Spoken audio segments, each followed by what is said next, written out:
మా latest videos కోసం మా ఈ తెలుగు న్యూస్ ఛానల్ సబ్స్క్రైబ్ చేసి గంట సింబల్ యాక్టివేట్ చేసుకోండి. రేపు సోమవారం ఉదయం కుంకుమ నీళ్లతో ఇలా చేస్తే 30 నిమిషాలలో మీకు ఉన్న దరిద్రమంతా కూడా పోతుంది. సోమవారం ఉదయం కుంకుమ నీళ్లతో ఇలా చేస్తే మీరు మీ కష్టాల నుండి బయటపడగలుగుతారు. మీపై మీ ఇంటిపై ఉన్న చెడంతా కూడా పోతుంది.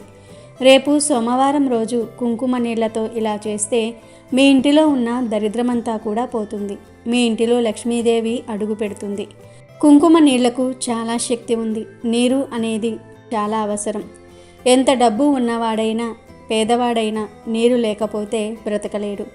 నీరు చాలా శక్తిని కలిగి ఉంటుంది. నీటితో చాలా రకాల పరిహారాలు చేసుకోవచ్చు. నీరుతో దేవుళ్లను కూడా ప్రసన్నం చేసుకోవచ్చు. శివలింగంపై చెంబుడు నీరు పోస్తే జన్మల పాపాలను తొలగించుకోవచ్చునని పండితులు చెప్తూ ఉన్నారు. నీటిలో పసుపు, కుంకుమ, పువ్వులు వేసి సూర్య భగవానుడికి ఆర్జ్యం ఇవ్వటం వల్ల మంచి ఆరోగ్యం వస్తుంది అని పండితులు చెప్తూ ఉన్నారు. నీటిలో మరే వస్తువు వేసినా అది పవిత్ర శక్తివంతంగా మారుతుంది. రేపు సోమవారం గ్లాసు నీటిలో కుంకుమ వేసి ఒక పరిహారం చేస్తే మీకు ఉన్న దరిద్రమంతా కూడా పోతుంది. కుంకుమ కూడా చాలా శక్తిని కలిగి ఉంటుంది. కుంకుమలో చాలా రకాల కుంకుమలు ఉంటాయి. కుంకుమ అనేది నర దృష్టిని తొలగించడానికి చాలా సహాయం చేస్తుంది. అందుకే పూర్వం మన పెద్దలు బయటకు వెళ్ళినప్పుడు కుంకుమ ధరించమని చెప్పేవారు. కుంకుమ ధరించటం వల్ల ఇతరులు మీ వైపు చెడు దృష్టితో చూసినా ఏమీ కాదు. చిన్న కుంకుమ బొట్టుకు అంతటి శక్తి ఉంది. పూజ చేసే ముందు ఆడవారు కానీ మగవారు కానీ నుదుటిన కుంకుమ పెట్టుకోవాలి. స్నానం చేసి వచ్చిన వెంటనే కుంకుమ ధరిస్తే మంచిది అని మన పండితులు చెప్తూ ఉన్నారు. కుంకుమ మరియు నీరు లేనిదే పూజ పూర్తి అవ్వదు. కుంకుమను దేవీ దేవతలకు సమర్పిస్తారు. నీటితో అభిషేకం చేస్తారు. అయితే శివుడి పూజలో మాత్రం కుంకుమను ఎట్టి పరిస్థితుల్లోనూ కూడా ఉపయోగించకూడదు. కేవలం గంధం లేదా విభూదిని మాత్రమే శివలింగానికి సమర్పించాలి. మీ ఇంటిలో దేవుడి పటాలు ఎన్ని ఉన్నా శివుడి పటం ఖచ్చితంగా ఉండాలి. శివ కుటుంబంతో సహా ఉన్న ఫోటో కానీ, శివ పార్వతులు కలిసి ఉన్న ఫోటో కానీ ఖచ్చితంగా ఉండాలి. అలాగే మీరు మీ పూజ గదిలో ఉన్న ఫోటోలకు గంధము మరియు కుంకుమలతో బొట్లు పెడతారు కదా, శివుడి పటానికి మాత్రం కేవలం గంధం బొట్టును పెట్టి ఉంచండి. ఇప్పటి వరకు మీకు ఈ విషయం తెలియకపోతే ఇప్పటి వరకు మీరు శివుడి పటానికి కుంకుమ బొట్టు పెట్టి ఉంటే ఇక నుండి ఆ తప్పును చేయకండి. శివపటానికి లేదా లింగానికి కేవలం గంధం మరియు విభూదిని పెట్టండి. ఇక రేపు సోమవారం ప్రత్యేకించి కుంకుమ నీరుతో ఏం చెయ్యాలో ఈ వీడియోలో తెలుసుకుందాము. అంతకన్నా ముందు ఎక్కువ పాపాలు చేసేవారు ఎందుకు సంతోషంగా ఉంటారో శివుడు ఒక కథ ద్వారా పార్వతీదేవికి చెప్పాడు. ఆ కథ ఏమిటో తెలుసుకుందాము. ఫ్రెండ్స్, ముందైతే మా వీడియోకి ఒక లైక్ కొట్టండి. అలాగే మా ఛానల్ని కూడా సబ్స్క్రైబ్ చేసుకోండి. ఒకరోజు పార్వతీ పరమేశ్వర్లు ఇద్దరూ ఏకాంతంగా కైలాసంలో కూర్చొని ఉన్నారు. అదే సమయంలో పార్వతీదేవికి ఒక సందేహం వచ్చింది. అప్పుడు పార్వతీదేవి పరమేశ్వరుణ్ణి ఇలా అడుగుతుంది. స్వామి, ఈ ముల్లోకాలను మీరు పాలిస్తూ ఉన్నారు కదా, ఈ ప్రపంచంలో ఎప్పుడూ కూడా చెడ్డ పనులు చేసేవారు, ఆపదలో ఉన్నవారికి ఎన్నడూ సహాయం కూడా చేయని వారు ఎందుకు సుఖంగా సంతోషంగా ఉంటున్నారు? వారే ఎక్కువ ధనవంతులుగా ఎందుకు అవుతూ ఉన్నారు అని అడిగింది. అప్పుడు ఆ పరమేశ్వరుడు, పార్వతి, నీ ప్రశ్నకు తప్పక సమాధానం చెప్తాను. కానీ ఇప్పుడు కాదు, మనం వస్త్రధారణ చేసి భూలోక సంచారం చేసి వద్దాం పదా అంటాడు. ఆ పార్వతీ పరమేశ్వర్లు ఒక అడవి మార్గం గుండా వెళ్తూ ఉండగా మార్గం మధ్యలో ఒక పెద్ద వృక్షం నేలకు ఒరిగి కేవలం దాని వేర్లు మాత్రమే భూమిలో ఉంటాయి. పరమేశ్వరుడు చూసుకోకుండా అలా నడుస్తూ ఉండగా శివుడికి ఆ వృక్షం తగిలి స్వామివారు ముందుకు పడిపోతారు. కాలికి బాగా గాయమై రక్తస్రావం అవుతూ ఉంటుంది. అప్పుడు పార్వతీదేవి బాధపడుతూ కంగారు పడిపోతూ తన చీర కొంగును చింపి గాయానికి కట్టుకడుతుంది. కానీ ఆ పరమేశ్వరుడు మాత్రం ఆ వృక్షానికి, నువ్వు ఇంకా విశాలంగా తయారవు, అడవిలోనే అన్నిటికన్నా పెద్ద వృక్షంగా మారు అని వరం ఇచ్చారు. పార్వతీదేవికి ఏమీ అర్థం కాలేదు. అప్పుడు ఆమె శివుడితో, అదేంటి స్వామి, ఈ వృక్షం వలన మీకు అంత పెద్ద గాయమైంది? మీరు ఈ వృక్షానికి ఎందుకు సహాయం చేస్తూ ఉన్నారు? పైగా అన్ని వృక్షాల కన్నా ఇంకా పెద్దగా అవ్వమని ఎందుకు చెప్తున్నారు? మీ లీల ఏమిటో నాకు అర్థం కావటం లేదు స్వామి అంటుంది. అప్పుడు శివుడు ఇలా అంటాడు, ఈ ప్రశ్నకు నేను తప్పక సమాధానం చెప్తాను. దేవి, ఇప్పుడు మాత్రం మనం తిరిగి కైలాసానికి వెళ్దాం పదా అంటాడు. పరమేశ్వరుడు, పార్వతీదేవి ఇద్దరూ కూడా కైలాసానికి తిరిగి ప్రయాణమైన తర్వాత కూడా పార్వతీదేవి మాత్రం భూలోకంలో జరిగిన దాని గురించి ఆలోచిస్తూనే ఉంటుంది. స్వామి, ఎందుకు ఆ విరిగిన వృక్షానికి అడవిలోనే అన్నిటికన్నా పెద్ద వృక్షంగా ఎదగమని వరాన్ని ఇచ్చారు అని అదే ఆలోచిస్తూ ఉండబట్టలేక స్వామివారి వద్దకు వెళ్ళి మరలా అదే సందేహాన్ని అడుగుతుంది. స్వామి, ఈ ప్రపంచంలో పాపాత్ములు అయిన మనుషులు, దుష్ట స్వభావం కలిగిన మనుషులు ఎందుకు ఎప్పుడు సంతోషంగా ఉంటారు, సుఖవంతమైన జీవితాన్ని గడుపుతూ ఉన్నారు అని పార్వతీదేవి స్వామిని మళ్ళీ ప్రశ్నిస్తుంది. అప్పుడు శివుడు, దేవి, నీ ప్రశ్నకు సమాధానం చెప్పడానికి ఇంకా కొంత సమయం పడుతుంది అని అంటాడు. విరిగిపోయిన వృక్షం చాలా పెద్దగా అవ్వాలని పరమేశ్వరుడు వరమిచ్చారు కదా. ఆ వృక్షం అతి కొద్ది రోజుల్లోనే అడవిలోనే అతిపెద్ద వృక్షంగా మారిపోయింది. ఆ వృక్షం ఎదురుగా అడవిలో ఉన్న ప్రతి వృక్షం చిన్నదిగానే కనిపిస్తుంది. మనుషులు ఎలా ఉన్నారు అంటే తమ దుష్ట స్వభావాన్ని వారు వదులుకోలేకపోతూ ఉన్నారు. వారి చెడ్డ అలవాటులను వారు వదులుకోలేకపోతూ ఉన్నారు. వారి చెడ్డ అలవాటులను వారు వదులుకోవటం లేదు. తమ నీచతత్వాన్ని కూడా వారు చనిపోయేంత వరకు వదలటం లేదు. చెరుకులోని గుణం ఏమిటి? తీయదనం అని అందరికీ తెలుసు. చెరుకు ఎప్పుడూ కూడా తనలో ఉన్న తీయదనాన్ని వదలదు. అలాగే మామిడిలోని గుణం ఏమిటి? పులుపు. దాన్ని కూడా అది ఎప్పుడూ వదలదు. అలాగే చెడ్డ మనుషులు కూడా తమ అలవాట్లను వదలలేరు. చెడ్డ పనులు చేసేవారు, అత్యాచారాలు చేసేవారు వారి స్వభావాన్ని, వారు చేసే కర్మలను కూడా వారు వదలలేరు. ఆ వృక్షం అంత విశాలంగా తయారైంది, కానీ అప్పుడు కూడా అది దాని స్వభావాన్ని వదలలేదు. ఏ రోజు పక్షులకు తను ఆశ్రయం ఇచ్చింది లేదు, గూడు కట్టుకోనిచ్చింది కాదు. పరమేశ్వరుడు ఈ ముల్లోకాలకు దేవుడు. ఆయన అన్నీ చూస్తూనే ఉంటాడు. వసంత ఋతువు రానే వచ్చింది. కొత్త కొత్త చిగుర్లు వేస్తూ ఆ వృక్షం చాలా పచ్చగా అందంగా తయారైంది. అహంకారంతో అలానే ఆకాశంలో ఎగిసిపోయి ఉంటుంది. ఆ పూర్తి అడవిలోనే ఈ వృక్షం కన్నా అందమైన వృక్షం మరొకటి లేదు. ఎందుకంటే పరమేశ్వరుడు ఆ వృక్షానికి అలాంటి వరాలు ఇచ్చాడు. అందువలనే దాని అహంకారం ఆకాశమంతా ఎత్తుకు ఎగబాకింది. ఒకరోజు చాలా పెద్ద తుఫాను వచ్చి అడవుల్లో పెద్ద వృక్షాలన్నీ విరిగిపోవటం ప్రారంభమైంది. పరమేశ్వరుడు వరం పొందిన వృక్షం కూడా చాలా పెద్దదిగా ఉండటంతో ఆ తుఫానుకు తనను తాను రక్షించుకోలేకపోయింది.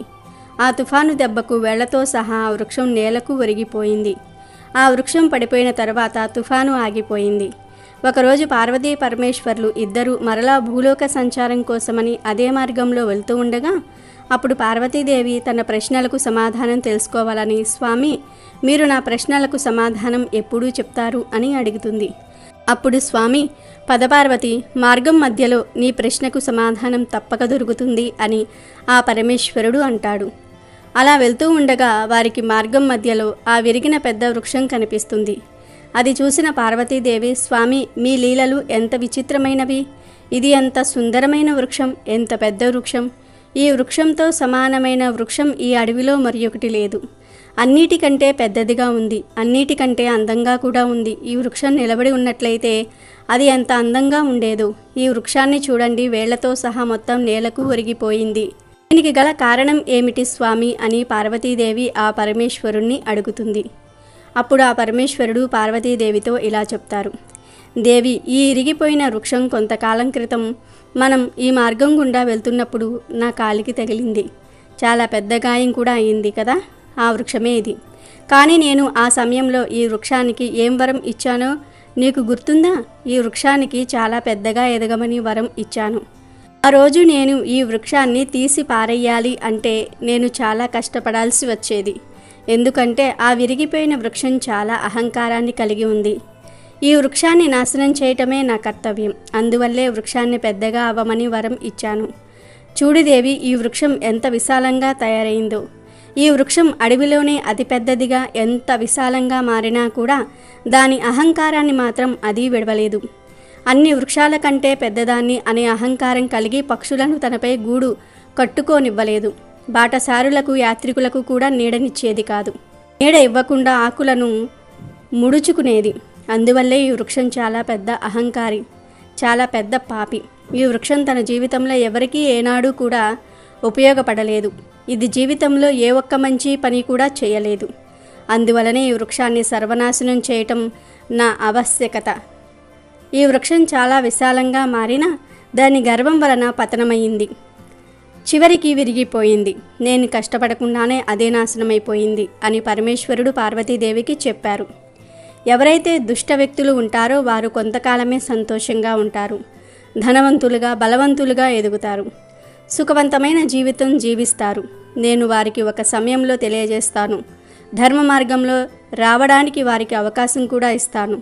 అలా మారకపోతే ఏ విధంగా అయితే ఈ వృక్షం వేళ్లతో సహా నాశనమైపోయిందో అదేవిధంగా పాపాత్ములు కూడా నాశనమైపోతారు. ఈ వృక్షానికి అవకాశం ఇచ్చినా కూడా ఈ వృక్షం తనలో ఎటువంటి మార్పు తెచ్చుకోలేదు. అదేవిధంగా మనుషులు కూడా తమలో మార్పు తెచ్చుకోకపోయినట్లయితే వారు కూడా ఈ వృక్షం మాదిరిగానే నాశనమవుతారని పార్వతీదేవికి పరమేశ్వరుడు చెప్పాడు.